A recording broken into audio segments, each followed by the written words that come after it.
jumpa lagi kita. Kat mana? Dekat Yawata lah. Jom kita masuk. Masih ada dua produk, Wizy dan Midori. Kita nak tunjuk produk kita. Jom. So watch me bring the fire, set the night light. Shoes on, get up in the morning, cup of milk, let's rock. Okay, untuk Yawata, untuk bulan ni dia ada baby fair, sebab tu barang kami ada di sini. Jadi kita masuk je. Lepas tu kalau hari biasa yang tak ada fair, yang tak ada promosi apa-apa, jom kita tengok dekat rak kita. Now get my ping pong, cause it's dead heavy, can't hit a baseball. Okay, ni rak Wizy. Yeah, this beach shade like money. Daripada depan, kalau main sini memang akan nampak lah pasal colour dia pun orange. So yang mana tak kenal lagi Wizy, You know I glow up. sini kita ada sediakan sampel untuk cek.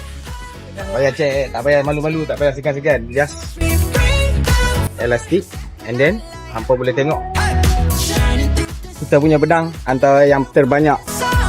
Ya, ada 4 layer lah, boleh cek. Boleh compare lah dengan jenama-jenama lain. Lepas tu yang terbaru kita ada tape. Senang nak buang.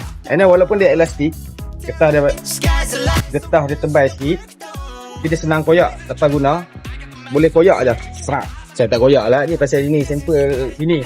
Nanti kita akan sambung lagi, kita akan tunjuk macam mana nak koyak dah. Okay? Okay. Macam yang user Midori biasa, regular. Rak kami memang di sini tak ubah dah. Tempat biasa. Sampel kat sini untuk apa cek sampel. Tengok dia punya kualiti, ketebalan, kelembutan dia macam mana. And then di sini kita ada 3 produk di sini. 3. Satu pack jumbo. Yang kedua pack convenience. Yang ketiga kita ada adopt juga.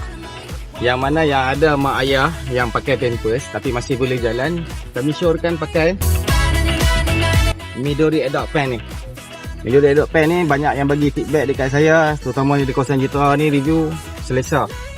Macam pakai seluar dalam je. Boleh pergi kenduri, boleh pergi jalan, boleh pergi, orang kata boleh buat aktiviti macam biasa lah. Tak perlu nak malu, tak rasa tebal, tak rasa macam tak selesa.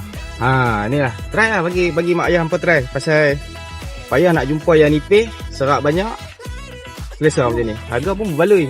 Ada mai kasih lagi. Ada mai kasih, ada mai kasih. Watch me bring the fire, set the night light.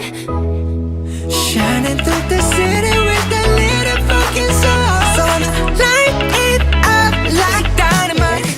Pakai mai kasih. Okay, terima kasih. Watch me bring the So, hampa tengok Midori boleh pakai mai kasih, Wizy boleh pakai mai kasih, Yawata boleh claim mai kasih. So, ni saya beli satu untuk anak saya, pakai SSL. And then harga dia memang murah, barang dia berkualiti. Cuk.